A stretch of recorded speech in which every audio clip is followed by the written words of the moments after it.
The topic is gravitational field intensity and gravitational potential. Gravitational field intensity E, and then we will also do gravitational potential. ठीक है. So इसमें मैंने आपको कल बताया था कि gravitational field intensity exactly क्या होता है. सिर्फ इतना याद रखो आप इसके लिए. Whenever you take any mass, the mass can be in the form of point mass, it can be a sphere, it can be a ring, anything.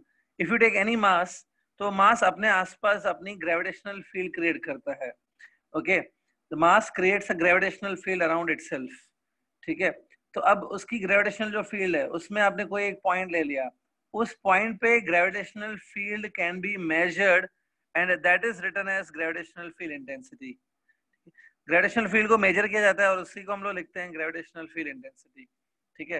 And those remember gravitational field intensity, how can we measure it? It's a force experience by 1 kilogram. किसी भी point पे आप 1 kilogram रख दो, the force which is exerting on every 1 kilogram, that is gravitational field intensity. कल मैंने आपको gravitational field produce by point mass बताया था. Let's say this is point mass. ठीक है. This point mass is m. तो इस point mass से at a distance of r, यहाँ पे मैंने एक point ले लिया p. यहाँ पे gravitational field which is denoted by E symbol, it is given by gm by r square. ये कल हमने derive भी किया था. Remember E inversely proportional to r square. ठीक है. इसलिए E versus r का ग्राफ कुछ ऐसा आएगा. It will be a decreasing graph. ये कल हमने कर चुके हैं. So I can say this is a gravitational field produced by point mass. Same way, we also found gravitational field produced by hollow sphere. कल हमने hollow sphere finish किया था. Hollow sphere में एक चीज याद रखना है आपको. Inside the hollow sphere E is 0. ठीक है. तो आज आगे बढ़ते हैं. Today I will cover with a solid sphere. आप heading ऐसे डाल सकते हो. E due to solid sphere. E मतलब gravitational field intensity due to solid sphere. ठीक है. हाँ, अब देखो ध्यान से. Look at over here. Think एक solid sphere है whose radius is r. Okay, and the mass of this solid sphere is m. Okay, अब क्योंकि ये एक sphere है, it is having a mass m. So ये अपने आसपास gravitational field create करेगा. There will be the gravitational field produced by this sphere. अब see this P point. P point इसकी gravitational field के अंदर है.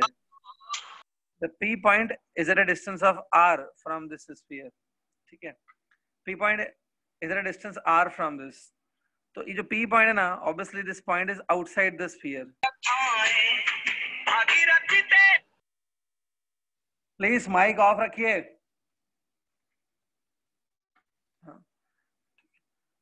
So P point outside the sphere है. So the value of E for any point which is outside अगर आपको E calculate करना है, if you want to calculate E over here, formula is same as point mass. यही रहेगी formula gm by r square. ठीक है. outside के लिए यही formula रहेगी. If you take this P point on the surface, suppose आप P point को यहाँ पे लोगे, you take it here, the r will decrease, the small r will decrease. When you take P point here on the surface, small r will become this much, capital R. So E on the surface of solid sphere is given by gm by capital R square. If you remember, hollow sphere की formulas अगर आपको याद हैं, तो hollow में भी ये दोनों formulas same है. These two formulas are same for hollow. ठीक है. अब solid sphere में खाली एक सिर्फ difference होता है. If you take P point here, अब कहाँ लिया है P point? We are taking it inside the solid sphere at a distance small r. ये देखो small r distance पे लिया है. So यहाँ पे जो E होता है ना, E inside the sphere. E inside the sphere is not equal to 0. ये 0 नहीं होता है. In case of hollow sphere, it was 0. Now, what is the formula for E inside the sphere? Inside E is given by the formula gm divided by capital R cube into small r. It is the very first time that E and small r are direct proportion. दोनों direct proportion होंगे ना. Up to now, whatever we discussed, इसमें E was inversely proportional to R. This time it is diagonally proportional to R. ठीक है. So अब देखोगे ना, अगर inside the sphere E directly proportional to small r होता है. Small r आप इस diagram में देख सकते हो. Small r is the distance of this P point where you are finding the E. Distance of this P point from the center. तो जैसे से आप ये P point ध्यान से देखो, as you take P point here, जैसे आप P point अंदर लेते जाएंगे, the distance small r will decrease. As small r will decrease, the E will also decrease. Okay. और जब अगर आपने ये P point को center पे ले लिया, if you take P point at the center, तो small r will become 0. And if small r becomes 0, E will become 0. E at the center of the sphere will be 0. But inside at other points, E is given by this particular formula. Getting? अब देखो, अगर मैं इसका भी graph plot करूं, if I plot the graph for this particular thing, ये देखो graph मैं यहाँ पे बना के दिखा रहा हूँ. On the y-axis we plotted E, on the x-axis we plotted R. So एक बात बताओ, if I start from center, center पे मैंने अभी भी प्रूफ किया है कि E 0 होता है. At center E is 0 here. Now as you go away from the center, as we move away from center, the small r will increase. As small r will increase, E will also increase. ये ऐसे straight line आएगा. By doing this, you will reach to surface. Surface पे आप आ जाओगे. ठीक है. Let's say I reach to surface. Surface के बाद जैसे ही आप बाहर जाएंगे, as you go outside the surface. Now outside when you go, E and R are inversely proportional to each other. अब क्या होगा? As R will increase now, E will decrease. So this is a graph of E. As a same graph आपने शायद G का भी देखा होगा. Acceleration, the variation of acceleration with height and depth. ये type का graph textbook में भी है. G, small g also changes in same way. ठीक है. ये ग्राफ आपको याद रखना है कि that it is for solid sphere. कल मैंने hollow sphere का भी ग्राफ दिया था. ठीक है. Keep this thing in mind. So we discussed point mass, we discussed hollow sphere, we discussed solid sphere. अब कुछ बुक्स में क्या आता है, रिंग, डिस्क, अलग अलग टाइप के ऑब्जेक्ट्स भी गिवन है. The E because of the ring and all. But नहीं, as far as my experience goes, JEE और NEET दोनों के लिए hollow and solid sphere are very important, but ring वगैरह नहीं पूछा जाता है. Keep these things in mind first of all. Okay. Okay. This is a formula for E. So I hope you got the E concept of E. ठीक है. अब आगे बढ़ते हैं. एक लास्ट टॉपिक ग्रेविटेशन का we will complete. That topic is gravitational potential. Gravitational potential is denoted by the symbol V.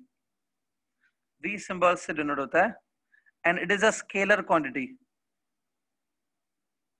Potential एक याद रखो scalar quantity है. Means potential do not have any direction. Whereas इससे पहले हमने क्या डिस्कस किया, E, gravitational field intensity. E is a vector quantity. Okay. तो ये potential scalar quantity है. अब ग्रेविटेशन पोटेंशियल क्या रहता है, थोड़ा जब शॉर्ट में बता देता हूं. If you take any particular mass, let's say ये एक मास है, it may be a point mass, it may be a disk, it may be a hollow sphere, solid sphere, anything, but ये mass है. So everybody knows that ये अपने आसपास gravitational field create करेगा. Let's say this is gravitational field, ये इसका gravitational field है. Okay. Now अब जहां पे ये ग्रेविटेशनल फील्ड एंड हो जाती है, उसके बाद के रीजन को इन्फिनिटी बोलते हैं. Infinity is a region which is outside the gravitational field. Actually logic ये रहता है कि we believe that this gravitational field goes up to long distance. Gravitational field काफी दूर तक होती है. Gravitational field ends at infinity, infinity तक जाती है. ठीक है. इन्फिनिटी मतलब इस फील्ड के बाहर का कोई भी रीजन. अब इमेजिन करो that at the infinity I am having 1 kilogram. Infinity पे 1 किलोग्राम है. ठीक है. इसको हमने ऐसे अंदर लाया, वी ब्रिंग इट इनसाइड, और अंदर आके we keep it at P point. This P point is at a distance of r from the mass. ये mass से r distance पे P point है. So 1 kg has been brought from infinity to P point. Correct? इसके लिए जो आप work करना पड़ेगा ना, the work that is done on every 1 kilogram mass to bring it from infinity to point P, suppose. जो आपने वर्क किया 1 किलोग्राम के ऊपर, इसको इन्फिनिटी से P लाने के लिए, that is potential of the P point. बहुत ही सिंपल डेफिनेशन है.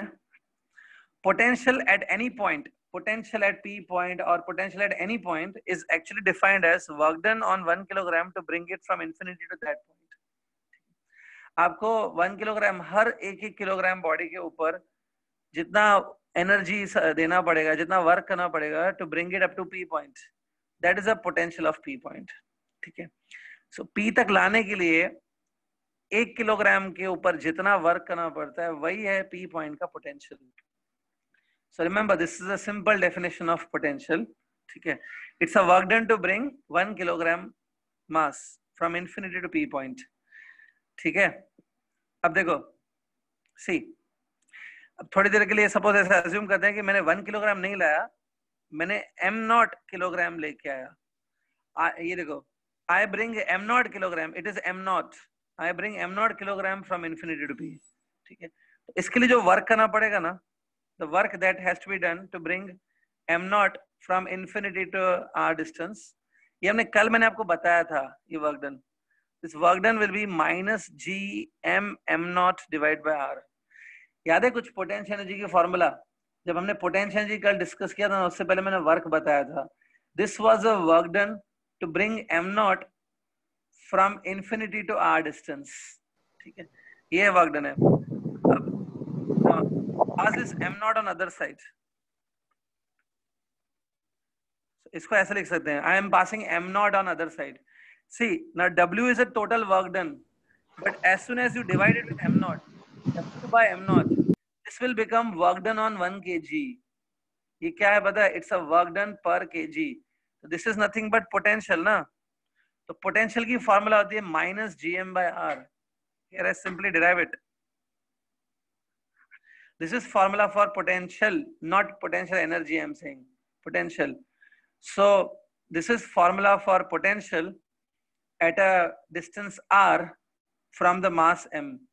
ये जो m मास है ना, इस m मास से r डिस्टेंस पे potential is given by this formula, minus gm by r.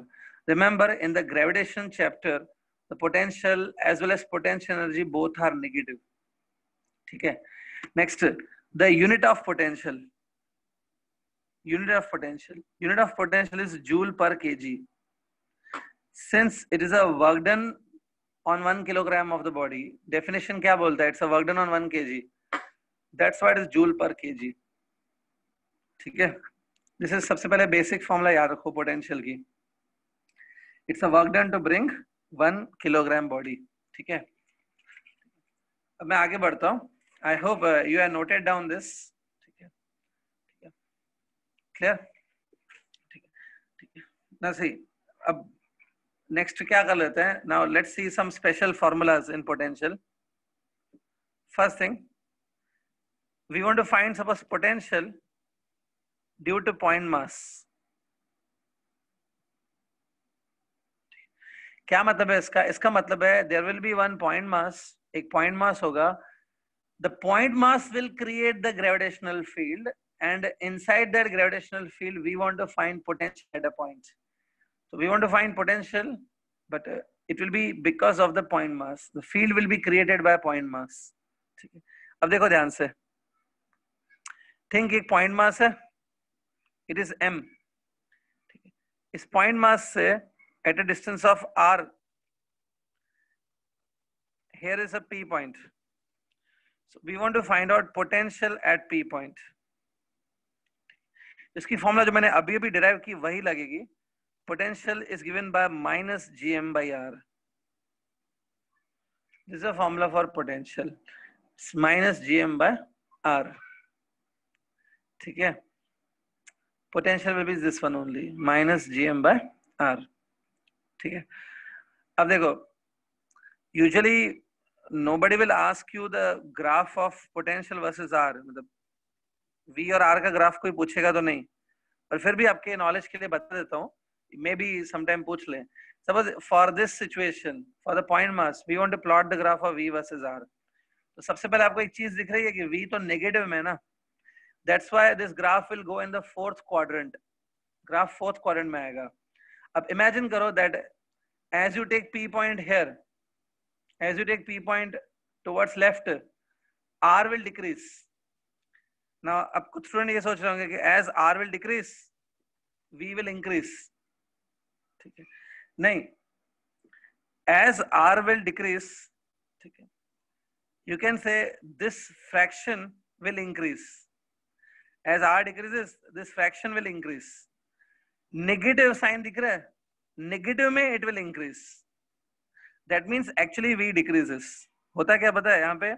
Don't think v and r are inverse proportion. Because of negative sign, what happens? v and r have become direct proportion. As r decreases ना, v also decreases. v और ज्यादा negative होता जाता है. As r decreases, v become more and more negative. v और r का graph कुछ कुछ ऐसा होता है. This is a graph of v versus r. ठीक है, प्लॉट कर लो, इंपॉर्टेंट है, कभी कभार पूछ सकते हैं ये ग्राफ भी. So it is a variation of potential with r for point mass. I hope आपको समझ गया ये. इसमें आपको क्लियर दिख रहा है कि जैसे जैसे r डिक्रीज हो रहा है, as you are moving towards left, जैसे आप लेफ्ट जाओगे, that is r decreasing, v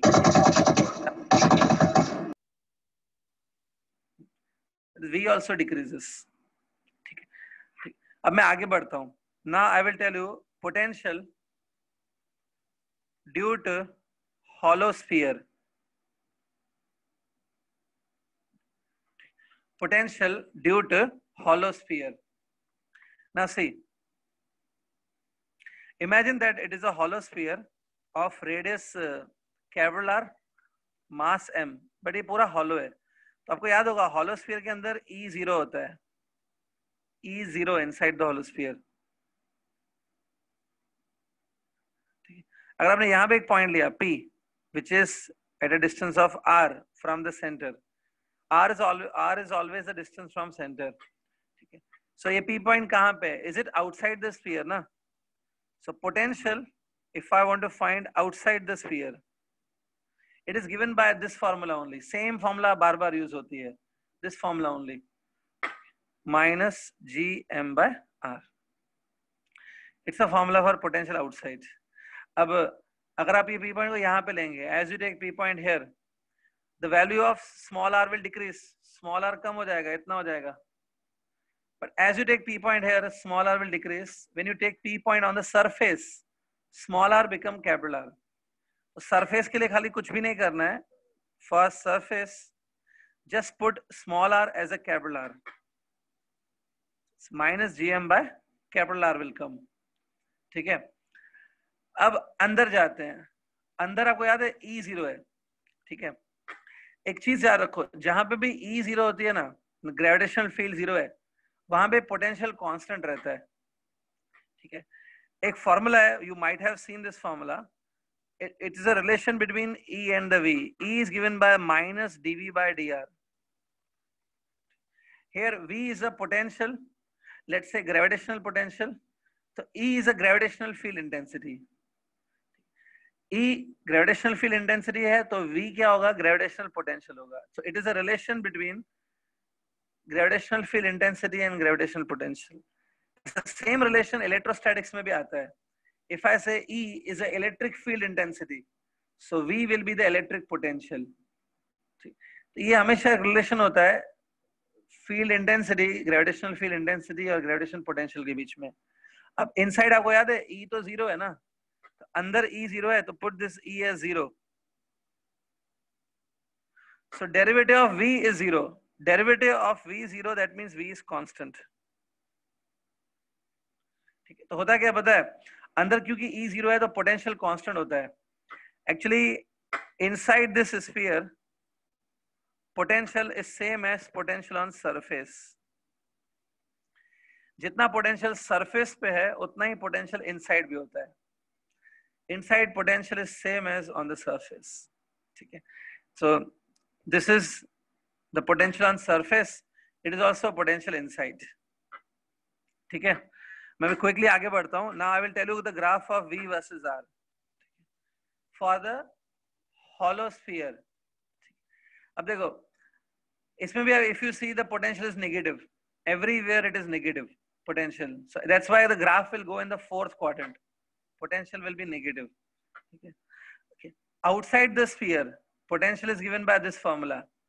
ठीक है, ये फॉर्मूला ना, तो ये फॉर्मूला तो बिल्कुल इसकी जैसी है, तो ग्राफ भी कुछ ऐसा ही आता है. Outside the sphere graph comes same like this. ठीक है, but if you remember, ये देखो ऐसे सपोज आप जैसे से ऐसे आ रहे हो ना, that means R is decreasing as you are moving towards left. R is decreasing. ठीक है, as R decreases V doesn't increase, V also decreases. तो वही हो रहा है यहाँ पे. ऐसे करते करते सपोज हम लोग सरफेस पे आ गए. सरफेस के बाद as you go inside, inside potential remain same as that of the surface. That is, inside potential is constant. That's why graph will be somewhat like this. It's a horizontal line.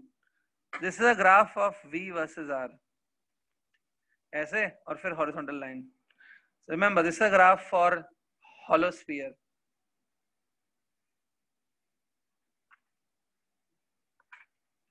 और ये याद रख लो, अब मैं एक एक formula derive नहीं कर रहा हूँ as it is time consuming. ये फॉर्मूला याद रखो, it is a relation between E and the V. E is a gravitational field intensity, or it's and sometimes it can be electric field intensity. So V is a gravitational potential, or sometimes it will be electric potential.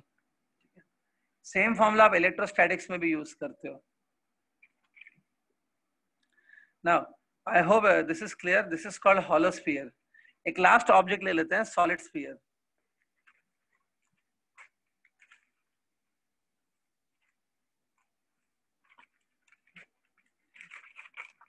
Let's take one last object, that is solid sphere.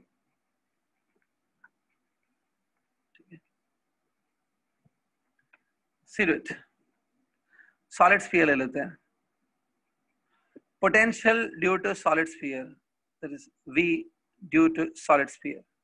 ठीक है, अब देखो, imagine this is a solid sphere of radius R, mass M. ठीक है, यहाँ पे हमने P point ले लिया. The P point is at a distance of small r from the center. ठीक है, अब what is the formula for E outside? ये P point आपको दिख रहा है, ये sphere के outside है. So the gravitational field intensity E outside. ठीक है, हमने ये ऑलरेडी कर चुके हैं, जस्ट एक्स्ट्रा बता रहा हूँ. E outside was gm by r square, but today we want to find out V outside. It is given by minus gm by r. ये सेम है, एक ही फॉर्मूला बार बार रिपीट होती है, ओनली थोड़ी सी variation होती है हर ऑब्जेक्ट में. V outside is given by this formula, और हम लोग पहले भी कर चुके हैं. When you go for surface, V on the surface is given by minus gm by capital R. Surface के लिए small r will become capital R for surface. ठीक है, okay. अब आते हैं V inside के लिए, ये थोड़ी सी अलग है. ठीक है, hollow sphere में हमने क्या सीखा? In case of hollow sphere we learned that V inside is same as V on surface, but यहाँ पे ऐसा नहीं है. V inside will not be same as V on surface, क्योंकि यहाँ पे अंदर E zero थोड़ी होता है, यहाँ पे inside E is non-zero. E inside is non-zero. So V inside ये थोड़ी अलग फॉर्मूला है, ध्यान से देखना. What is the formula for V on surface? It is this ना, minus gm by r. वो पहले लिख दो यहाँ पे. Potential inside the solid sphere I am telling you, it's minus gm by r in the bracket 3/2, साथ साथ में लिखते जाओ, 3/2 minus 1/2, ये याद रह सकता है, 3/2 minus 1/2 small r square upon capital R square. This is a formula for V inside. ठीक है, थोड़ा याद करने के लिए ऐसा कर सकते हो. First you take this thing, it's a potential on the surface only. Then in the bracket 3/2 minus 1/2. Then after that 1/2 के आगे लिखना है r square by r square, small r square by capital. ठीक है, एक दो बार आप प्रैक्टिस करेंगे लिखने की तो याद हो जाएगा. This is a formula for V inside the solid sphere. ठीक है, अब एक बात हो, ये inside की formula है. So see this, I am taking P point inside. The distance of this P point from the center is r, small r. वो small r आपको यहाँ पे use करना है. ठीक है, the small r is the distance of this point from the center. अब एक बात बताओ, if I take P point inside, मतलब inside तो already है ये, और इसको अंदर लेते जाएंगे. As you take point more and more inside, the small r will decrease. अगर आपने P point यहाँ पे ले लिया, यहाँ पे सेंटर पे, तो सेंटर के लिए स्मॉल r will become 0. यहाँ पे स्मॉल r 0 सब्स्टिट्यूट करो, प्लीज सब्स्टिट्यूट स्मॉल r 0. सो क्या आएगा, minus 3/2 times gm by r. ये पूरा टर्म 0 हो जाएगा. This is a formula for potential at the centre of solid sphere. अब इसमें आप 3/2 को अलग कर दो, लीविंग 3/2, बाकी क्या टर्म है, माइनस जीएम बाय आर है. Minus GM by R is potential on surface ना. यहाँ पे एक फॉर्मूला बनती है, potential at the centre of solid sphere is 3/2 times potential on its surface. ठीक है, very very important result. कई बार क्वेश्चन इस फॉर्मूला पे आ चुके हैं. Very important, note it down. ठीक है, अब एक बात बताओ, is it earth is also solid sphere? Earth भी एक सॉलिड स्फीयर है ना. सो मैं बोल सकता हूँ ये फॉर्मूला अर्थ के लिए भी वैलिड है. Even for earth I can say potential at the centre of the earth is 3/2 times potential on surface. ठीक है, अब देखो पोटेंशियल के ऊपर कई बार क्वेश्चंस आते हैं. There can be many time questions on the potential, but कई बार पोटेंशियल के ऊपर अगर क्वेश्चन नहीं आता है, पोटेंशियल एनर्जी के ऊपर क्वेश्चन आता है, उसमें भी पोटेंशियल का यूज किया जा सकता है. देखिए एक एग्जांपल देता हूं मैं, ये थोड़ा ध्यान से देखना. सपोज ये कोई भी एक ऑब्जेक्ट है, it may be sphere, ring, anything. यहाँ पे एक बॉडी है small m. I want to find out the potential energy of this body. तो मेरा कोई पोटेंशियल से लेना देना नहीं है. I want to find potential energy of this body.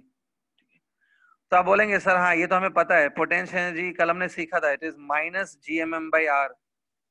ये था ना पोटेंशियल एनर्जी. ठीक है, ठीक है, लेकिन इसमें आप ध्यान से देखोगे ना, इसमें जो स्मॉल m है, small m is a mass of this body जिसमें ये पोटेंशियल एनर्जी स्टोर्ड है. Small m is a mass of the body.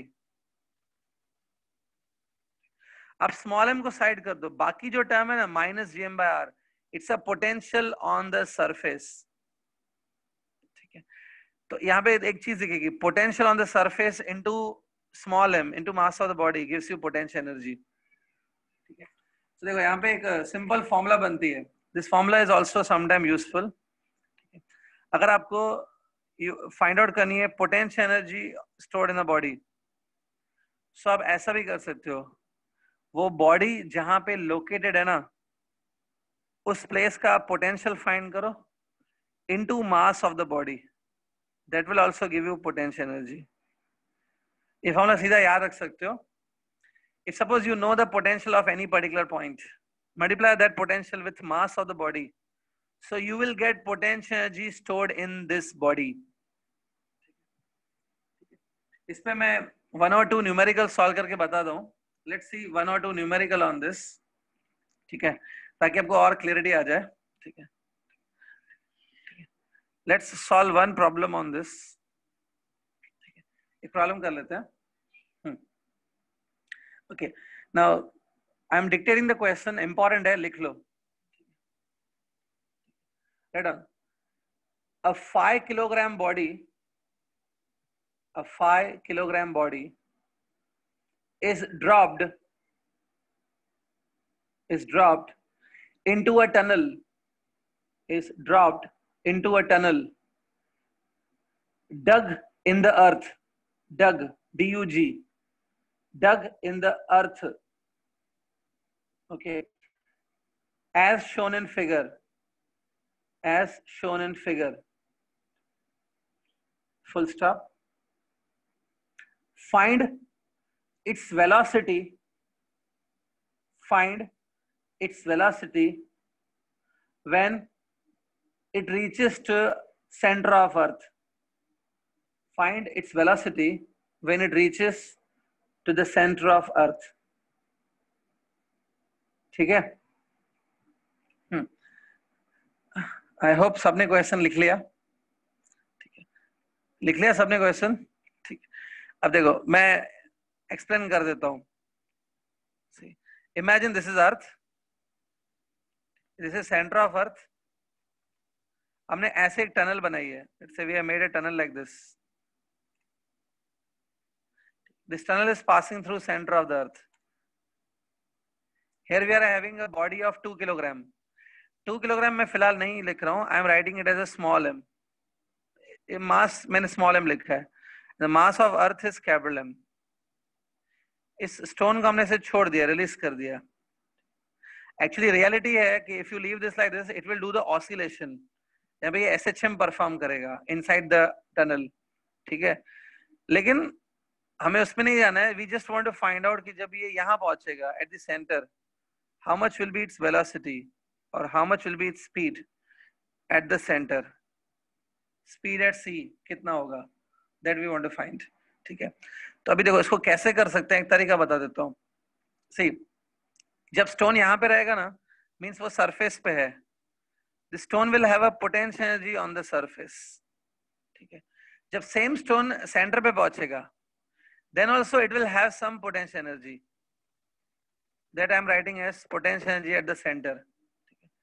अब जैसे से स्टोन नीचे आता है ना, आप लोग बोल रहे हैं कि उसकी स्पीड फाइंड आउट करनी है. मतलब as it comes down its speed will increase.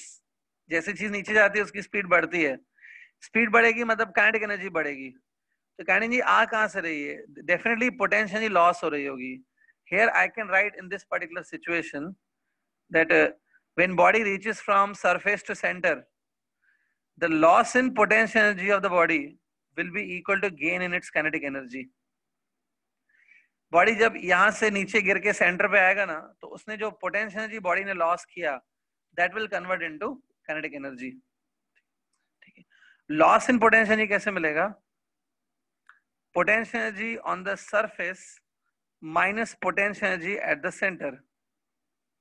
इससे हमें लॉस मिल जाएगा. गेन इन काइनेटिक एनर्जी को मैं लिखता हूं हाफ mv स्क्वायर. ठीक है, नाउ सपोज आपको ये नहीं पता what is the formula for potential energy on the surface, तो आप ऐसा कर सकते हो. Find out potential at the surface.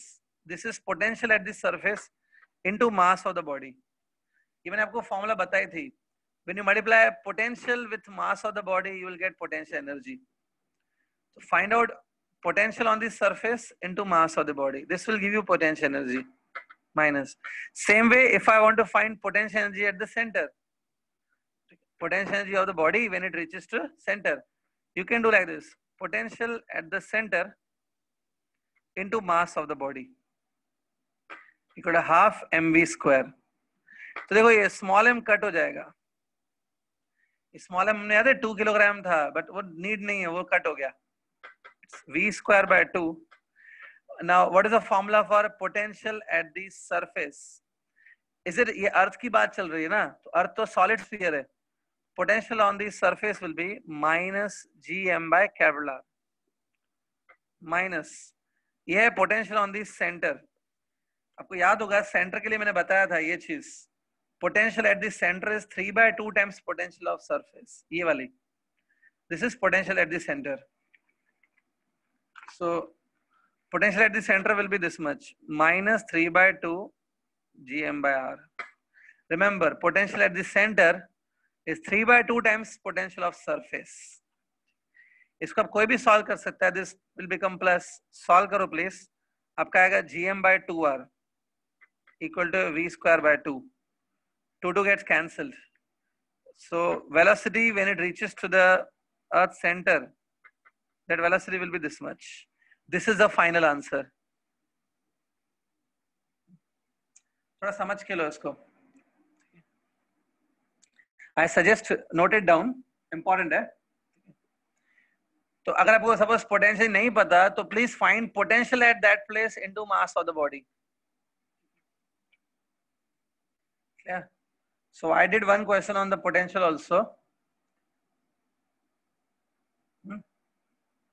Clear?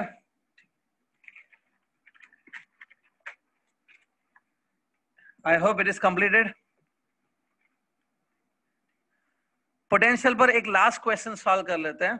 One more last question on the potential. इसके बाद we can solve your doubts if you are having in gravitation. Last question on potential. See, write down the question. Calculate potential at point P. Calculate potential at point P.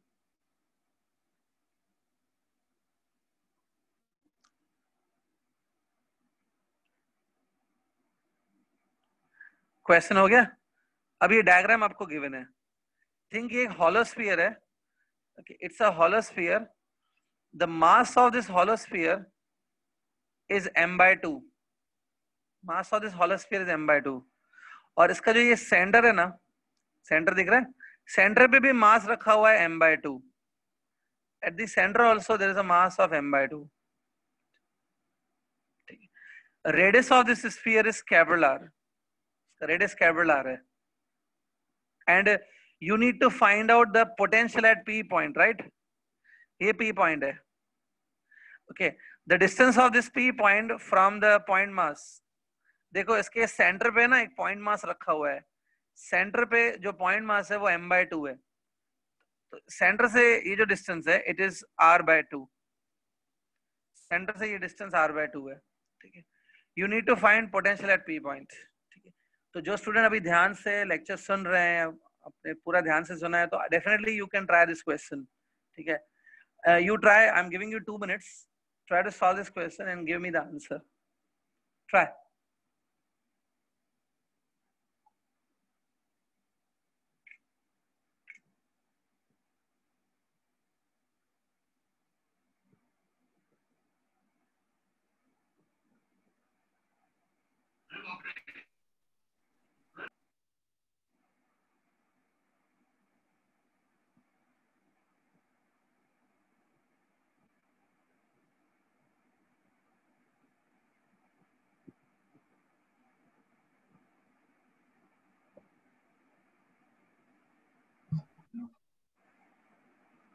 If anybody got the answer, you can open your mic and tell me.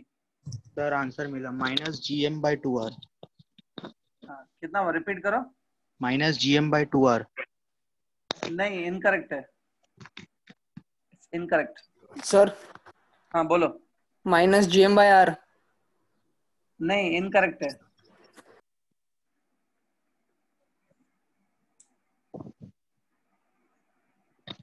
Sir एक minute.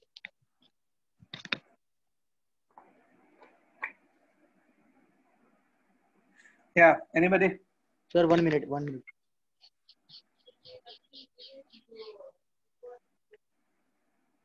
Sir, -11/8 gm/r. नहीं, इतना लंबा answer नहीं है. 11. Sir, 0. Potential 0 कहाँ था? पूरे description में आपको याद होगा, मैंने पोटेंशियल नहीं, एक बार E0 हुआ था. पोटेंशियल कहाँ से 0 हो गया? 0 नहीं है. हाँ, एक मिनट. क्या? So now students, enough time is given. ठीक, देख लो कैसे करना है क्वेश्चन. फिजिक्स के सारे क्वेश्चंस इजी होते हैं, आप लोग खुद उनको कॉम्प्लिकेटेड बनाते हो. See here, पहले आप क्या करो, you want to find potential at P point. So यहाँ पे पॉइंट मास की वजह से एक पोटेंशियल हम लोग को प्रोड्यूस होगा. There will be potential due to point mass and there will be potential due to hollow sphere. So पहले हम find करेंगे potential due to point mass, और फिर हम लोग find करेंगे potential at point P due to hollow sphere, क्योंकि दो चीजें यहाँ पे, इन दोनों पोटेंशियल्स को सिंपली ऐड कर देंगे. Potential is a scalar, it is not vector कि आपको डायरेक्शन करना पड़ेगा. इसको ऐड करके we will get a total potential at point P. पहले हम लोग फाइंड करेंगे potential due to point mass. अगर आपको याद है potential point to point mass, please mic off करो. Potential due to point mass is formula याद है? Potential due to point mass by this formula. Chaitanya mic unmute कर. चैतन्य Thorve.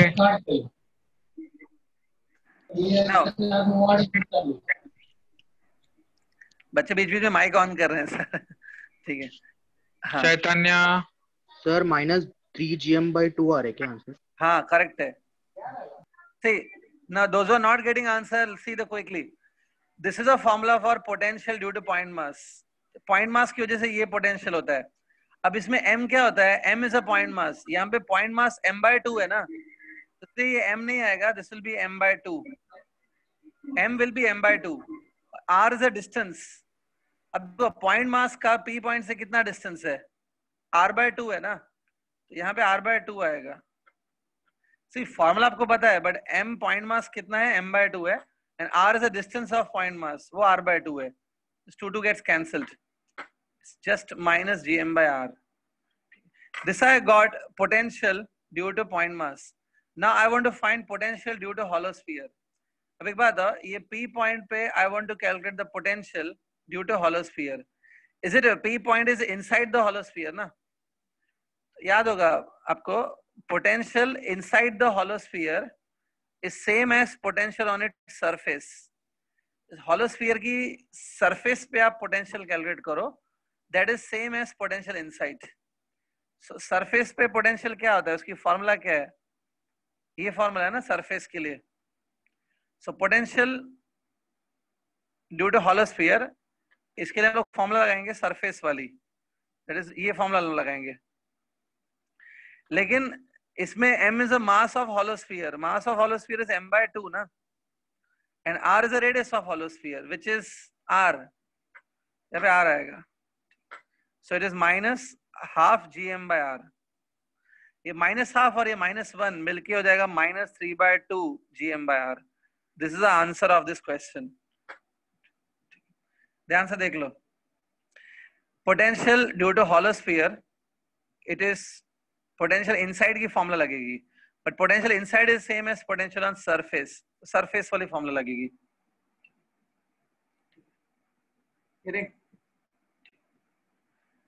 So I hope you got this. इसके साथ हम लोग gravitation finish करते हैं. We cannot solve many MCQs. ठीक है, थियरी हमें कंप्लीट करनी है. We finished gravitation with this. Clear? अगर कुछ डाउट है, एक छोटा डाउट है तो आप पूछ सकते हो. So that before I go to next chapter, you can ask some doubts. कुछ डाउट है ग्रेविटेशन में तो अभी पूछ लो. सर एक डाउट है. बोलो.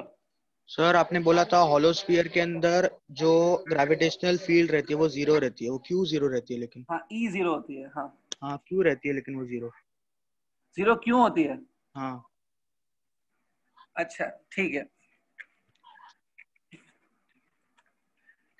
मैं ट्राई करता हूँ समझाने का. इजी है, ट्राई टू अंडरस्टैंड. यस.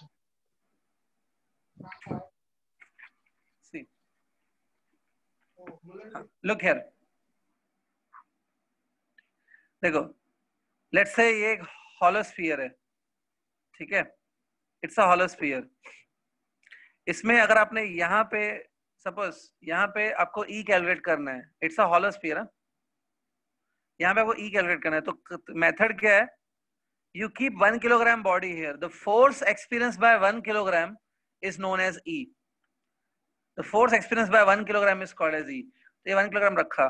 अब देखो आपने अगर वो डेरिवेशन की है, the G in the depth of the earth, एक डेरिवेशन है टेक्स्ट बुक में, gravity in the depth of earth. उसमें आप एक कॉन्सेप्ट करते हो कि देखो ये जो पॉइंट है ना, सपोज ये पॉइंट डेप्थ में है, मतलब अंदर है, इसके आसपास ऐसे इमेजिनरी स्फीयर बनाओ, draw one imaginary sphere around it. इस स्फीयर के बाहर जो भी मास है ना, ये जो इमेजिनरी स्फीयर मैंने बनाया, इसके बाहर जो भी मास है वो सारे मासेस इस 1 किलोग्राम पे जीरो फोर्स एक्सर्ट करते हैं। मतलब these all masses cancel each other.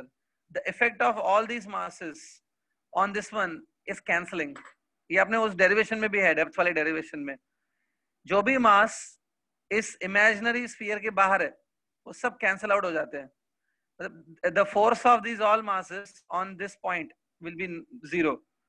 ठीक है, खाली इस बॉडी पे किसका फोर्स लगेगा? जो मास इसके अंदर है वो मास ही खाली इसके ऊपर काम करेगा। बट क्योंकि ये हॉलो स्फीयर है तो इसके अंदर यहाँ पे भी मास जीरो हुआ ना, यहाँ पे भी कोई मास नहीं हुआ ना, इसके लिए क्या होता है, इस 1 kg को कोई भी फोर्स एक्सपीरियंस नहीं होता है। The force experience by this 1 kg is definitely zero. एक सिंपल पॉइंट है, if you want to find force on this body, force on this 1 kg, तो एक इमेजिनरी स्फीयर बनाओ, इसके बाहर के जो मासेस है उसका कोई इफेक्ट 1 kg पे नहीं पड़ता है। ये आप चेक करो, डेप्थ वाले डेरिवेशन में भी ऐसा है, इसके बाहर वाले मासेस का इफेक्ट यहाँ पे नहीं पड़ता, दे कैंसिल ईच अदर अल्टीमेटली। सिर्फ ये जो इमेजिनरी स्फीयर बना है इसके अंदर जो मास है वही इस 1 kg पे फोर्स एक्सर्ट करता है। बट इस इमेजिनरी स्फीयर के अंदर भी कोई मास नहीं है क्योंकि ये हॉलो स्फीयर है, तो इस 1 kg पे कोई फोर्स नहीं लगने वाला है। That's why it will not experience any force. That's why we can say अंदर कोई फील्ड ही नहीं है, E is zero inside. Clear? Yes sir. So I hope it is clear now. ठीक है, चलो आगे बढ़ते हैं स्टूडेंट्स। सी कल मैंने कहा था मैं ऑसिलेशन स्टार्ट करूंगा, लेकिन देन आई रियलाइज्ड ऑसिलेशन पे मैंने एक यूट्यूब पे भी वीडियो डाला है आपके लिए, and oscillation is comparatively easy chapter, it has been done, आपके 12th में ही कराया गया है, और एक यूट्यूब पे वीडियो भी डाला है मैंने जिसमें I have discussed many points related to oscillation YouTube channel पे। ठीक है, इसके लिए क्या करते हैं, आज ऑसिलेशन स्टार्ट नहीं करते हैं, यू ट्राई ऑसिलेशन MCQs, अगर डाउट्स है तो आप बोलो that I will solve, but oscillation start नहीं करते, it already been done. YouTube पे आप वीडियो देख सकते हो, अवेलेबल है। Today I will do the important chapter, हम लोग आज हीट सेक्शन से स्टार्ट करेंगे, हीट। ठीक है, will start with the heat section. Heat JEE और नीट दोनों में बहुत इंपॉर्टेंट सेक्शन है, ठीक है, और सीटी में भी इसके ऊपर क्वेश्चन आ सकते हैं, kinetic theory of gases, thermodynamics, radiation, ये सब टॉपिक्स हैं आपको, तो ये तीनों टॉपिक्स तीनों में आता है। हीट स्टार्ट करते हैं। Heat is a big section, अगले 2-3 दिन तक हीट चलेगा अभी, ठीक है, you can put the heading ना। देखो हीट एक बड़ा सेक्शन है, heat in all consist of 6 topics. Heat के अंदर 6 डिफरेंट टॉपिक्स हैं, some topics are small, some are big. वो टॉपिक के नेम्स में बता देता हूं सबसे पहले। First topic is thermometry. Thermometry इसमें वो सब है, study of thermometer, study of temperature. Thermometry means study of temperature, इसमें वो सब है, डिग्री सेल्सियस, फ़ारेनहाइट, केल्विन, इन सब की जानकारी। दैट्स इट, बहुत छोटा सेक्शन है। Then second is thermal expansion. Thermal expansion इसमें वो है लीनियर एक्सपांशन, एरिया का expansion, volume expansion, alpha, beta, gamma. Alpha is a coefficient of linear expansion, gamma is a coefficient of volume expansion, like that, ये सब आता है expansion. Third जो topic है हीट सेक्शन में, थर्ड टॉपिक है calorimetry. Calorimetry, calorimetry में ये सब टॉपिक्स आते हैं, स्पेसिफिक हीट, लेटेंट हीट, और इसके ऊपर बहुत सारे problems. Specific heat, latent heat, ये सब कैलोरीमेट्री में आते हैं, ठीक है। Calorimetry means the measurement of heat, study of heat, ठीक है। फोर्थ टॉपिक है heat transmission. Fourth is heat transmission, ठीक है। इसमें ये सब टॉपिक आते हैं, कंडक्शन, कन्वेक्शन, रेडिएशन, ठीक है। कंडक्शन थ्रू रॉड्स, कंडक्शन में रॉड्स के टॉपिक है, rods in series, rods in parallel. Conduction important है, कन्वेक्शन बहुत छोटा टॉपिक है, एंड देन रेडिएशन, ये सब हीट ट्रांसमिशन में आता है. This is fourth topic. Fifth है KTG, kinetic theory of gases, kinetic theory of gases, KTG. और सिक्स्थ टॉपिक है थर्मोडायनेमिक्स. थर्मोडायनेमिक्स में आपको पता है आइसोथर्मल, एडियाबैटिक प्रोसेस, ये सब प्रोसेसेस आते हैं, पीवी ग्राफ्स, और उसके बाद आता है heat engines, refrigerators, first law of thermodynamics, many things. Thermodynamics एक बड़ा टॉपिक है, KTG small. These are the 6 topics that a student must cover in the heat section. ठीक है?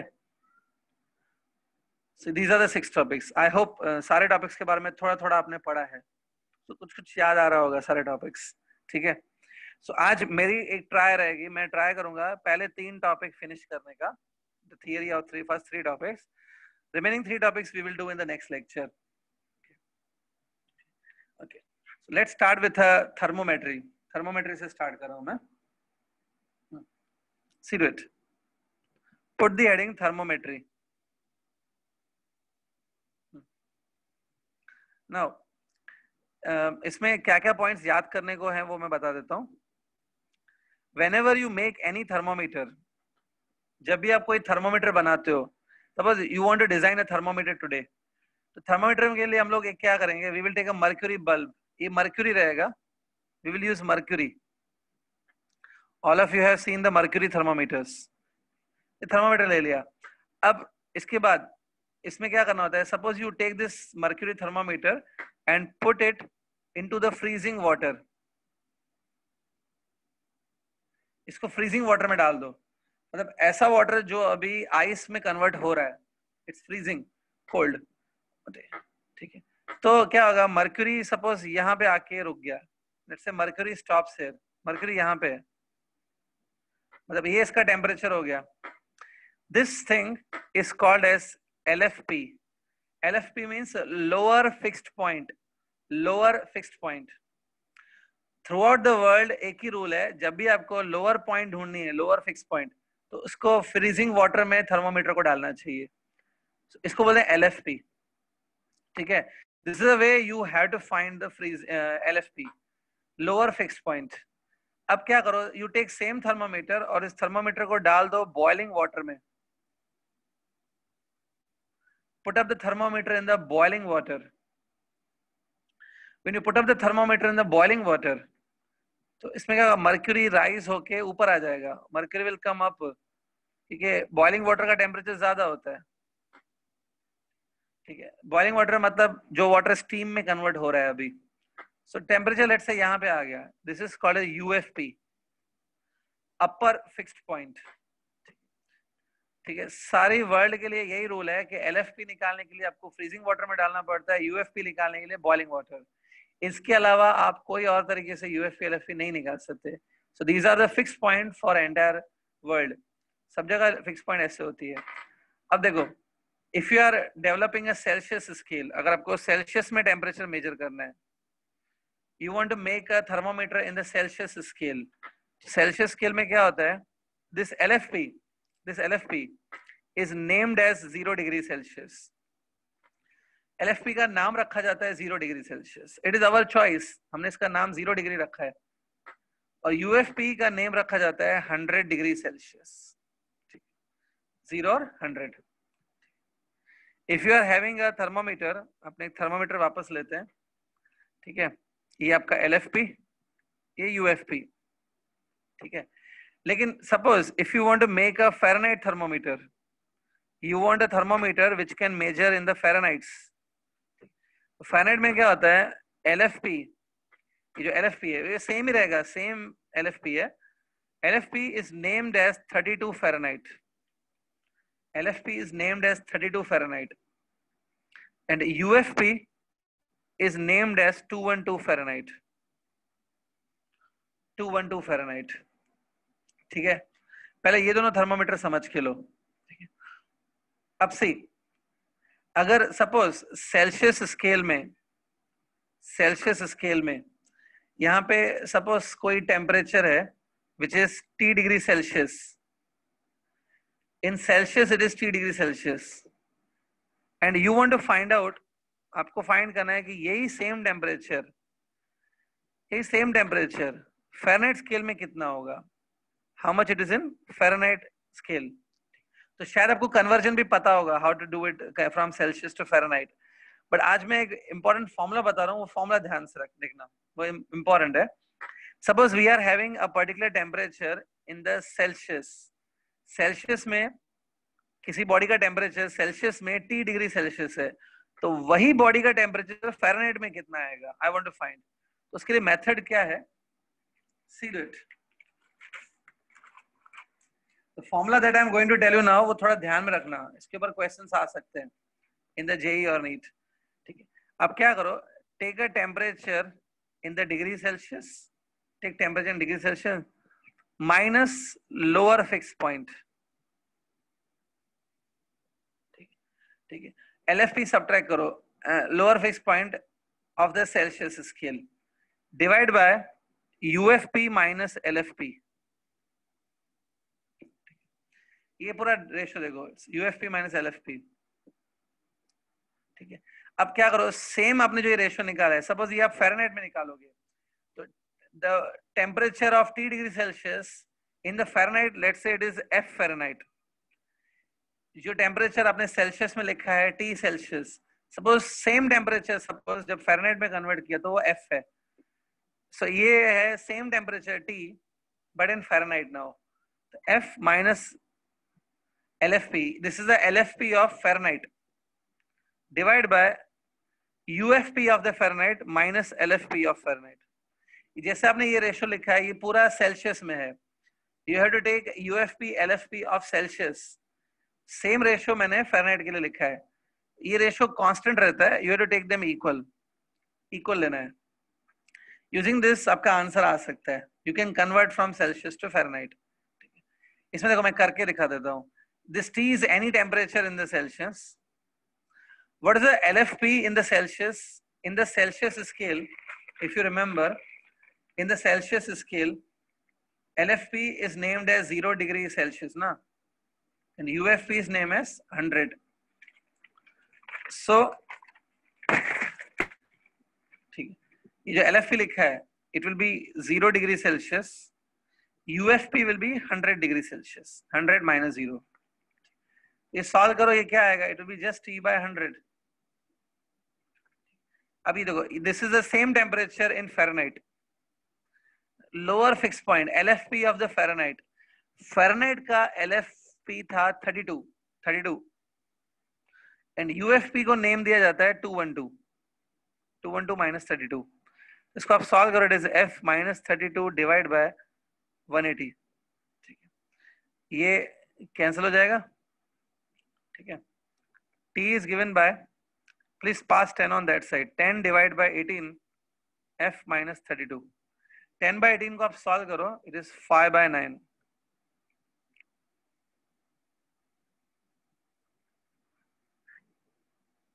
ये फॉर्मूला आपने शायद देखी होगी पहले से ही, बट आई सजेस्ट ये फॉर्मूला याद करने से बेटर है आप ये चीज याद करो. Temperature in any scale minus LFP divide by UFP minus LFP equals to this thing. ठीक है, try to remember this. Clear? Now एक और स्केल होती है, there is one more scale which is known as Kelvin scale. एक और scale होती है ना, Kelvin scale. In the Kelvin scale you have to decide LFP UFP by same method.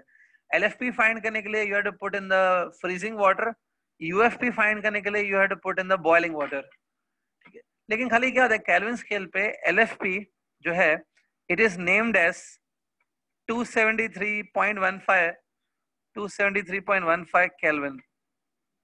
It's a value for LFP. और UFP को value दी जाती है 313.15 kelvin. मतलब दोनों में 100 का डिफरेंस है. ठीक है, तो ये जो मैंने फॉर्मूला ऊपर लिखी थी, ये फॉर्मूला केल्विन के लिए भी वैलिड है. आप ऐसे भी लिख सकते हो, kelvin minus LFP of kelvin divide by UFP minus LFP of kelvin. ये याद रखो, ठीक है। तो थर्मोमेट्री हम लोग कवर कर रहे हैं।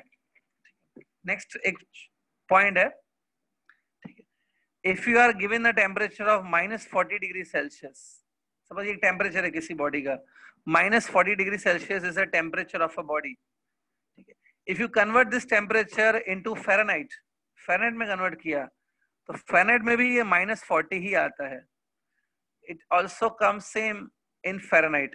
It is a unique temperature which is same in Fahrenheit and Celsius scale. Apart from this, there is no other temperature which is same in both the scale. ठीक है, तो समझ के लो, अगर किसी बॉडी का टेम्परेचर -40 डिग्री सेल्सियस है, तो इस टेम्परेचर को अगर आपने फ़ारेनहाइट में कन्वर्ट किया तो फ़ारेनहाइट में भी ये -40 है। Remember, it is a unique temperature which is same in Celsius and Fahrenheit. ठीक है, try to remember this thing. Okay, ये थर्मोमेट्री कोई बहुत बड़ा इंपॉर्टेंट टॉपिक नहीं है। These are the things that you must know from thermometry. ठीक है, थर्मोमेट्री के बाद if you remember, next thing was thermal expansion. Thermal expansion. Put the heading thermal expansion.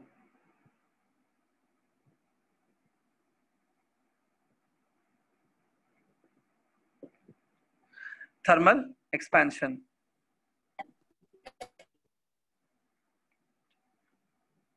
मेरी एक एडवाइस रहेगी कि जो जो टॉपिक मैं आज डिस्कस कर रहा हूँ, कुछ स्टूडेंट को लग रहा होगा ये तो रिपीटेशन है, हमें पता है ये चीजें, फिर भी मैं एक एडवाइस दे रहा हूँ, आप ये टॉपिक सुन लो जो मैं बता रहा हूँ, इससे एक बार आपका रिवीजन हो जाएगा इन टॉपिक्स का, ठीक है। आपके माइंड में और ये चीज फॉर्मूला ज्यादा स्ट्रांगली फिट हो जाएंगी। और उसके बाद आपकी होमवर्क क्या रहता है कि बिफोर माय सेकंड लेक्चर आप इन्हीं सारे टॉपिक्स के ऊपर एमसीक्यू ट्राई करो फ्रॉम सम गुड बुक, ठीक है। ऐसे तरीके से अडॉप्ट कर लो जो भी मैं बता रहा हूँ, even if it is repetition, it is for your benefit only. आप इसको और रिवीजन हो जाएगा आपका। उसके बाद इसी टॉपिक के ऊपर विदाउट फेल, बिफोर आई गो फिर नेक्स्ट लेक्चर, इसी टॉपिक के ऊपर आप सारे एमसीक्यूज ट्राई करो, ठीक है। इस तरीके से आप करो, आपका फिजिक्स में काफी अच्छा मार्क्स आ सकता है अभी भी, ठीक है। Now I am going ahead, will start with the thermal expansion. ये सब आपको पता है कि थर्मल एक्सपेंशन क्या होता है। Whenever any body is heated, when you heat any body, तो उस बॉडी का लेंथ, एरिया, वॉल्यूम, ये सब चीजें इंक्रीज हो जाती है। That is the size of the body increases, there is increase in size of the body, body की साइज, बॉडी के डायमेंशंस इंक्रीज हो जाते हैं, that is called thermal expansion, ठीक है। ये रिवर्सिबल प्रोसेस है, बॉडी को हीट करने पे वो एक्सपांड होती है, बट अगर उस बॉडी को आप वापस कूल डाउन करेंगे तो बॉडी का वापस लेंथ, एरिया डिक्रीज हो जाता है, ठीक है। अब इसमें कुछ फॉर्मूलाज हैं which you are already knowing, उसको प्रूफ करने की भी नीड नहीं है, I think you know already. Formulas are LT minus L0 is equal to alpha L naught delta T। पता है नहीं फॉर्मूलाज? इस फॉर्मूला को हम लोग ऐसे भी लिख सकते हैं, LT equals to L naught in the bracket 1 plus alpha L naught delta T, ठीक है। ये देखी होंगी फॉर्मूलाज आपने ये, ओके। द फॉर्मूलाज जैसे मैंने लेंथ के लिए फॉर्मूला लिखी है, सेम वे एरिया के लिए भी फॉर्मूलाज होती है, सेम वे वॉल्यूम के लिए भी होती है। When you are writing same formula for area, यहाँ पे बीटा आ जाता है, beta comes in place of alpha, beta comes. और जब आप वॉल्यूम लिखते हो, let's say you are writing similar formula but in place of length you are taking volume, volume expansion, तो यहाँ पे गामा आ जाता है, in place of alpha it comes gamma. Gamma is a coefficient of volume expansion, beta is a coefficient of aerial expansion. अब ये भी आपको याद होगा, gamma is 3 times alpha for any particular body, gamma is 3 times alpha and beta is 2 times alpha, ठीक है। Gamma is thrice of alpha, beta is twice of alpha. Later on we will solve 1 or 2 problems also on this, ठीक है। But पहले मैं formulas revise कर लेता हूँ। सो ये फॉर्मूलास आपको पता है। अब कुछ एक्स्ट्रा पॉइंट्स बता रहा हूँ which are useful for entrance exams। अगर सपोज ये एक क्यूबिकल बॉक्स है, let's say it is a solid box, it's a solid body. Solid cubical box है, बट इस बॉक्स के अंदर कैविटी है, there is a cavity inside this box. यहाँ पे देखो ये कैविटी है, ठीक है, मतलब यहाँ पे गैप है, इट्स अ गैप, तो कैविटी है इसके अंदर, ठीक है।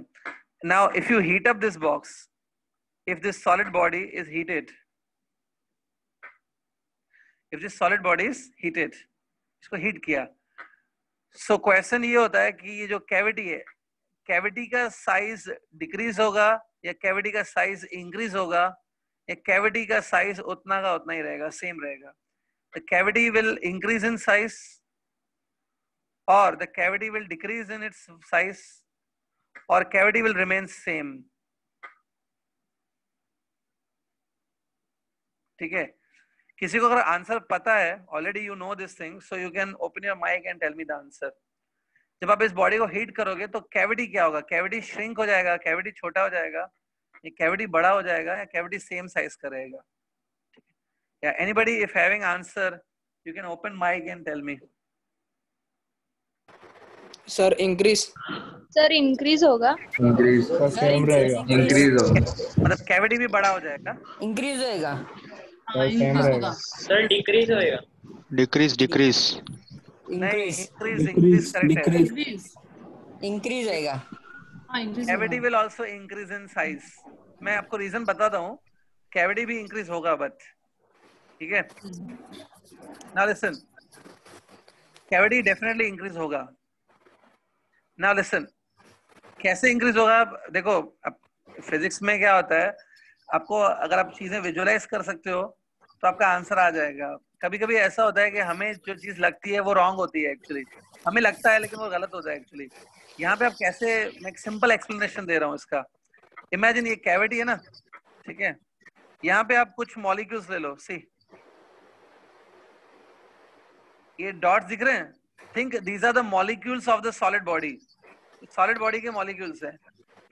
ये कैविटी के अंदर मॉलिक्यूल्स नहीं होंगे, कैविटी विल बी हॉलो, अंदर मॉलिक्यूल नहीं होंगे, लेकिन इसकी सरफेस पे तो मॉलिक्यूल होंगे ना, ये मॉलिक्यूल है।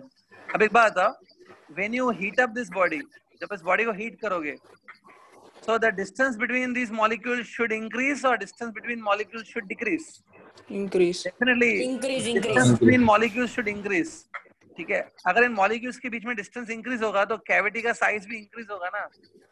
अगर कैविटी श्रिंक हो जाएगी तो मॉलिक्यूल एक दूसरे के नजदीक आ जाएंगे, जो नहीं होना चाहिए हीट करने पर। Remember, cavity will also increase in its size, ठीक है, एक याद रखो।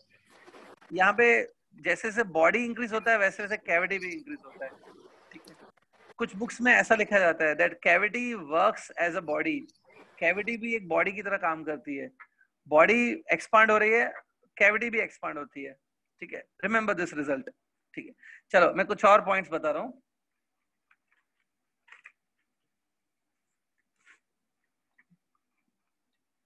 Telling you one more second point. This point is regarding pendulum clocks. इसका आप हेडिंग डाल सकते हो, पेंडुलम क्लॉक, पेंडुलम क्लॉक्स, ठीक है। देखो पुराने जमाने में almost 70-80 years back if we go, उस टाइम पे क्या होते थे, pendulums were used to run the clocks. मतलब क्लॉक चलता था पेंडुलम के ऊपर, पेंडुलम मूव करेगा तो क्लॉक चलेगा। आजकल हम लोग जो क्लॉक यूज करते हैं वो सेल पे चलते हैं। All the clocks that we are using they run on the cell. But पुराने टाइम में ऐसे क्लॉक्स होते थे जो पेंडुलम पे काम करते थे। Let's say this is a clock,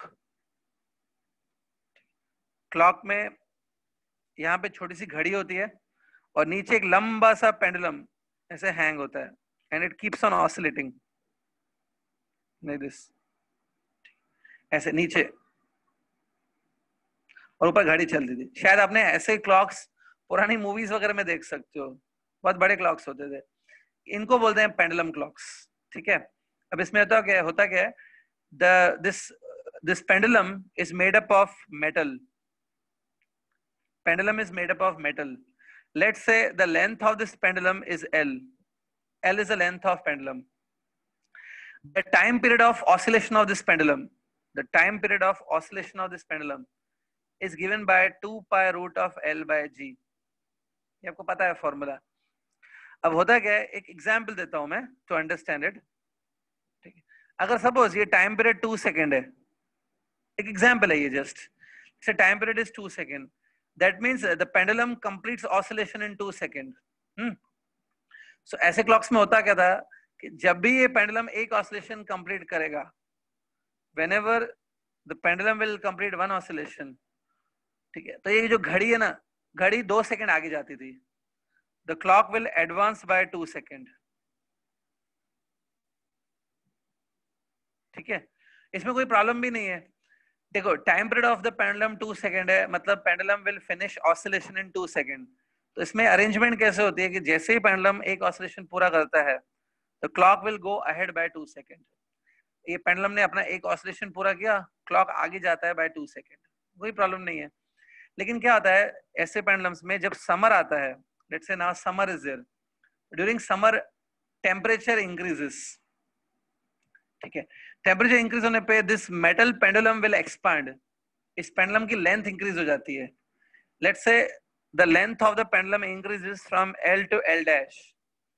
Length of pendulum increases from L to L dash, and as the length will increase, it's linear expansion. As length will increase, the time period of the pendulum will also increase, ना? So time period भी increase होता है. Let's say time period increases from T to T dash. और time period increase होने पे ये जो pendulum है, ये जो क्लॉक है, वो रॉन्ग टाइम दिखाने लगता था. The clock will start losing the time और it will start gaining the time. So आपको कभी कभी क्वेश्चन आता है कि how much clock loses the time और how much clock gains the time. आज हम लोग वही सॉल्व करेंगे. This is more important for JEE, लेकिन यू नेवर नो, नीट में भी कभी कभी पूछ सकते हैं इसके ऊपर. जेई में काफी इंपॉर्टेंट टॉपिक है ये. Now look here. So I hope आपको क्वेश्चन समझ गया. Length is increasing from L to L dash. Length increases because this pendulum expands due to heating. Length increase होने पे temperature will increase, length will increase, and because of that time period also increase. Okay. अब एक example देता हूँ. Suppose time period 2 second से increase होकर 2.1 second हो गया. Let's say time period increases from 2 second, it become 2.1 second. So क्या होगा पता है? The pendulum will finish the oscillation in 2.1 second. Pendulum will finish oscillation in 2.1 second, but the clock will show you 2 second only. So actually time 2.1 second का लगेगा, लेकिन clock आपको 2 second show करेगा. That means clock will lose 0.1 second. Clock 0.1 second पीछे चला जाएगा. मतलब actually में 2.1 second का time होगा, लेकिन clock आपको दिखाएगा कि 2 second हुआ है. So clock will be running slow, it will go behind by 0.1 second. So हमें find out करना है कि एक दिन में within a time of 24 hours clock कितना पीछे चला जाएगा. मतलब असली में 24 घंटे हो जाएंगे, clock कितना टाइम पीछे चला जाएगा उससे. ठीक है, इसको कैसे करना है ध्यान से देखो. Instead of telling you direct formula, मैं डायरेक्ट फॉर्मूला नहीं बता रहा हूँ, एक क्विकली प्रूफ बता देता हूँ. ठीक है, quick proof. See, the increase in length of pendulum, the increase in length of the pendulum is given by alpha L naught delta theta. Delta theta is a change in temperature. ठीक है, या एक काम करते हैं, we'll use this formula. L dash minus L is equal to alpha L delta theta. चलो ये लिख लेते हैं. ठीक है, now इसको हम लोग ऐसे लिख सकते हैं, L dash by L minus 1 equal to alpha delta theta. Delta theta is a change in temperature of the pendulum. ठीक है, इसको थोड़ा सॉल्व करो, you will get L dash by L 1 plus alpha delta theta. ठीक है, चाहे तो quickly note down कर लो. ठीक है, I will change it then. L dash is a new length of pendulum. L is the original length of pendulum. Now take a root on both sides. Root ले लिया. Root को मैंने यहाँ पे लिखा raised to 1 by 2. Now you know that the time period of a pendulum is directly proportional to root of L of the pendulum. ये formula में T proportional to root of L. So यहाँ पे ना root of L dash by L, it will be equal to T dash by T. T dash is a new time period, T is the original time period of the pendulum. So ये formula आ रही है. Quickly note करो.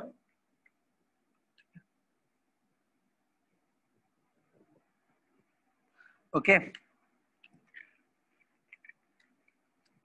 मैं आगे बढ़ता हूं.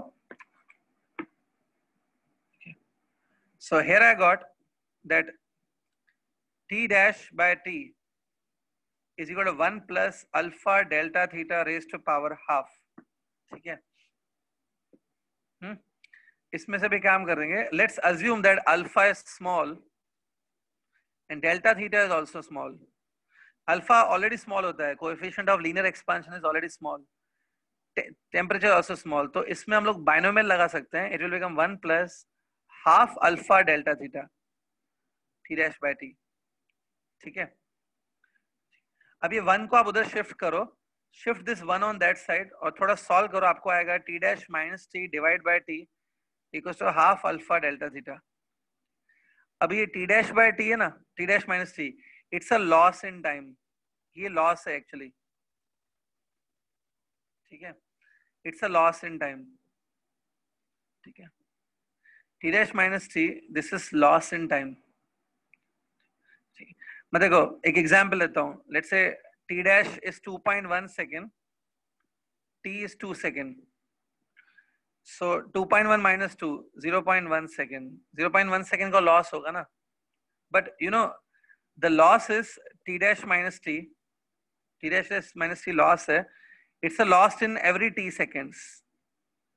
ठीक है. मैं बोल सकता हूँ ऐसे, ध्यान से देखो. Suppose 2.1 सेकेंड में पेंडुलम अपना एक ऑसिलेशन पूरा कर रहा है, but the clock is showing me 2 seconds. So it's a loss of 0.1 second. But this loss is being done in every 2 seconds. Her 2 second में ये लॉस होगा.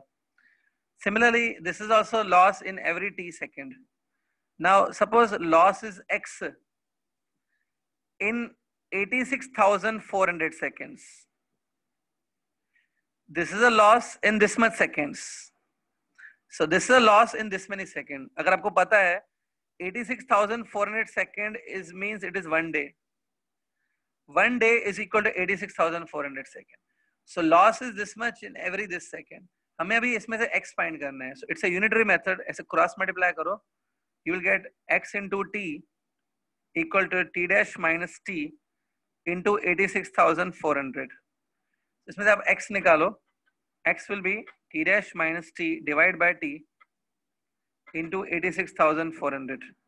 अब value of t dash minus t upon t आपके पास already है. It's a value here ना, ये value डाल दो. So it's half alpha delta theta into 86,400 seconds.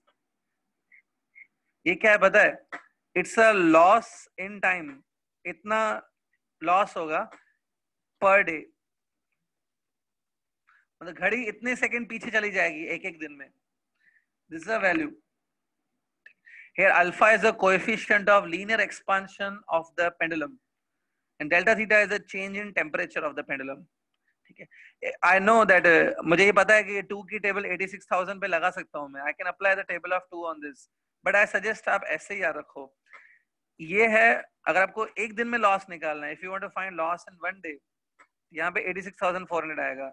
If you want to find out the loss in suppose 1 week में loss find करना है तो 86,400 into 7 कर दो तो 7 days का हो जाएगा वो. If you want to find loss in 1 year, एक ईयर में कितना टाइम लॉस होगा तो इसी को 365 से मल्टीप्लाई कर दो. This is like 1 day, तो 365 days के लिए मल्टीप्लाई बाय 365. तो ऐसा जैसे इसको ऐसे ही रखो and you remember 86,400 means it is 1 day. ये एक दिन का लॉस है. ठीक है. तो जिसका जितना भी you want to find loss in whatever time, वो टाइम आप यहाँ पे लिख देना. ठीक है. So I hope this is clear. ये पॉइंट क्लियर है. This is called pendulum clocks. ठीक है. एक और एक्स्ट्रा पॉइंट बता देता हूं मैं आज. See, it's a very small extra point. बहुत छोटी पॉइंट है. See it. इसका नेम है bimetallic strip. Bimetallic strip. Bimetallic strip. ठीक है. Suppose these are the two strips. यहाँ पे 2 strips हैं which are made up of different metals and these two strips are joined together. ये देखो, ये जो आपको shaded portion दिख रहा है, let's say it is made up of A metal, ये A metal है, और दूसरा जो आपको piece दिख रहा है, which is non-shaded, it's a B metal. It's a two metal strips which are joined together. The length of these strips are same. दोनों strips की length same है. Let's say it is L. ठीक है? और दोनों strips का temperature भी same है. These strips are at same temperature. अब इन दोनों strips को हमने heat किया. This bimetallic strip is now heated. This bimetallic strip is now heated. आपको पता है हीट करने पे ये जो मेटल की स्ट्रिप्स हैं, A is a metal, B is a metal, ये दोनों स्ट्रिप्स एक्सपांड करेंगे. This will try to expand, but both will not expand equally. दोनों equally expand नहीं होंगे because these are the two different metals. Suppose अगर alpha of the A metal is greater than alpha of B metal, alpha is a coefficient of linear expansion. अगर alpha A metal का ज्यादा है compared to B, that means A will expand more. जिस material का expansion ज्यादा होता है ना, उसका अल्फा भी ज्यादा होता है. Alpha denotes the tendency to expand. जिसका अल्फा ज्यादा वो एक्सपांड ज्यादा होगा. तो here A is going to expand more and B is going to expand less. इससे क्या होगा, ये जो मेटलिक स्ट्रिप है वो एक्सपांड होगी and ultimately it will take this kind of a shape. It will take this kind of a shape. It will become curvy arc. Arc बन जाएगा ये. It will be like an arc of a circle. ऐसा होगा. इसमें the A will have a more length. A की length ज्यादा होगी क्योंकि A ज्यादा expand हो रहा है. And B will have a smaller length. B का length कम होगा. ये आप देख सकते हो. B is having a lesser length and जो इधर है A will have a more length. So आपको ये पता है concave convex कैसे देखा जाता है. If you look from this side, this strip is convex. But when you look from this side, it is concave. ठीक है. तो आपको कभी कभी ये पूछा जा सकता है कि B metal will be lying on the concave side or convex side. तो आपको ये याद रखना है कि जो ज्यादा expand होता है वो convex side होता है. That metal will lie on the convex side. Okay. And the metal which expand less, it will lie on the concave side. ठीक है. ये चीज clear करो. ठीक है. थर्मल एक्सपांशन में इतनी पॉइंट्स याद रखो तो भी चलेगा. It's not that important. ठीक है. अब देखो, before I go further, one numerical we are solving on this topics. Let's try one numerical on this. So मैं न्यूमेरिकल डिक्टेट कर रहा हूं, आप लोग लिख लो and then try. Right on. Two rods of aluminum and steel. 2 rods of aluminum and steel differ in the length by 0.5 meter. Differ in length by 0.5 meter at all temperatures. At all temperatures. Full stop. Calculate the length of both rods. Calculate length of both rods at 0 degrees Celsius. Calculate length of both rods at 0 degree Celsius. ठीक है. अब alpha of steel is given to you. Alpha of steel is equal to, मैं screen पे लिख रहा हूं अभी, alpha of steel is equal to 2 into 10⁻⁻⁴ per degree Celsius, and alpha of aluminum is 2.5 into 10⁻⁴ per degree Celsius. ठीक है. दोनों अल्फाज है. ठीक है. आई सजेस्ट इसको आप 2 मिनट में कंप्लीट करने की कोशिश करो. If you are not getting then I will solve. Giving you 2 minutes. Try this. किसी ने अगर क्वेश्चन नहीं लिखा है तो open up a mic and ask.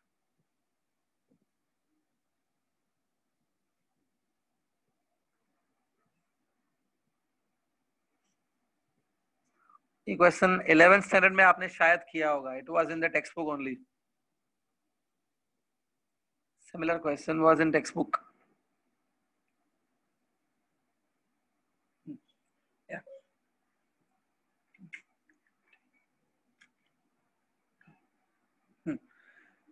Try this. You have 2 minutes.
Yeah.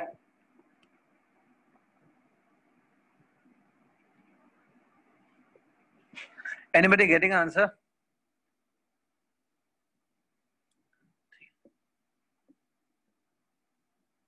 Okay. Look at it. शायद answer नहीं आ रहा है. Look at this. See. Imagine ये एक रॉड है. I don't know. It may be steel or aluminum. बस ये steel या एल्यूमिनियम की एक रॉड है और ये दूसरा रॉड है. दोनों रॉड्स में दिख रहा है एक बड़ा है एक छोटा है ना. There is a difference in the length. This is a difference in the length. The difference is always 0.5 meter. It is given that this is a difference at all temperatures. मतलब 0 डिग्री सेल्सियस पे जब ये दोनों rods हैं, both rods are at 0 degree, तब भी ये difference 0.5 है. और जब रॉड का कोई भी temperature, let's say both rods are at 30 degree Celsius, तब भी डिफरेंस 0.5 मीटर का है. ऐसे कैसे हो सकता है? देखो, अगर ऑलवेज दोनों के बीच में डिफरेंस 0.5 का है, इसका मतलब है when you are heating these rods, जब आप इन रॉड्स को हीट करते हो, सो एक रॉड जितना एक्सपांड होती है, one rod expands, second rod also expand equally. If expansion of the both rods are equal, दोनों रॉड इक्वली एक्सपांड करेंगे तो दोनों के बीच का जो गैप है it will be always maintained 0.5. इससे हम लोग एक सिंपल रिजल्ट निकाल सकते हैं दैट एक्सपांशन हम लोग ऐसे लिख सकते हैं LT minus L0, expand increase in length of steel, it's a increase in length of steel is equal to the increase in length of aluminum. ये थोड़ा समझो. स्टील का जितना इंक्रीज इन लेंथ है उतना ही एल्यूमिनियम भी उतना ही इंक्रीज इन लेंथ होगा. Aluminium will also increase by same amount. अब what is the formula for LT minus L0? LT minus L0 is given by alpha L0 delta T. यहाँ पे भी आप सेम लिखो, ठीक है. So delta T is a steel temperature and delta T, this delta T is a aluminum temperature. Both rods are heated to same temperature. ये cut होगा, but this will be alpha of steel and this will be initial length of steel, alpha of aluminum, initial length of aluminum. ठीक है. So देखो आपको एक चीज दिख रही है, अल्फा इंटू इनिशियल लेंथ का जो प्रोडक्ट है इट इज कांस्टेंट. स्टील के लिए alpha into initial length equal to aluminium के लिए alpha into initial length. Alpha into initial length का प्रोडक्ट क्या है? कांस्टेंट. इसका मतलब है जिस रॉड का अल्फा ज्यादा होगा उस रॉड का इनिशियल लेंथ कम होगा, और जिसका अल्फा कम होगा उसका इनिशियल लेंथ थोड़ा ज्यादा होगा. Product of alpha and L is constant. देखो अल्फा किसका ज्यादा है? Aluminium has more alpha. So ये देखो एल्यूमिनियम का अल्फा ज्यादा है, इट इज 2.5, और स्टील का अल्फा कितना है? 2. 10 पावर -4 भी है, वो कैंसिल हो गया दोनों साइड से. 10⁻⁻⁴ cancel from both sides. It's the initial length of aluminium, this is initial length of steel. ठीक है, जस्ट अप्लाई द टेबल और आपको मिलेगा. ठीक है, ये टेबल आप अप्लाई करो, it will B this one. length of steel is 1.25 times length of aluminum. That means steel का initial length बड़ा है. That means this must be steel and this must be aluminum. Initially किसका length ज़्यादा है? Steel का. Length of steel is 1.25 times length of aluminum. अब थोड़ा सोच के देखो, length of steel minus length of aluminum अगर हम लोग करेंगे, both of them are at 0 degree Celsius. दोनों 0 पे हैं. Length of steel में से length of aluminum subtract करोगे तो 0.5 is the difference ना. So this difference will be 0.5. अब ये वैल्यू खाली यहाँ पे सब्स्टिट्यूट कर दो. Substitute this value over here. ठीक है. Length of steel कितना है? 1.25 times length of aluminum. Put it here. Minus length of aluminum.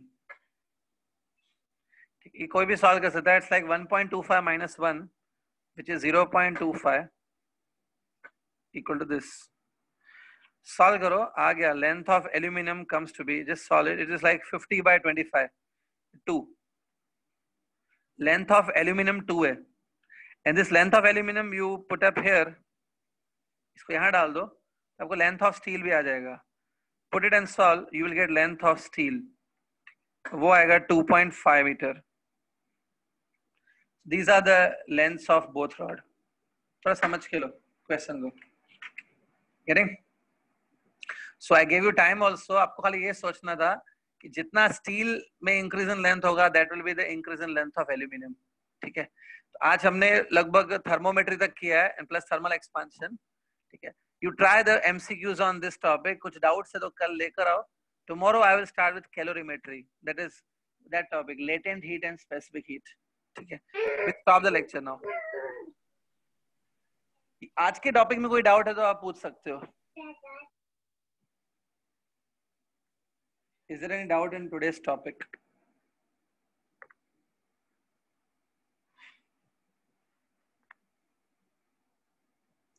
If there is any doubt in today's topic, you can ask.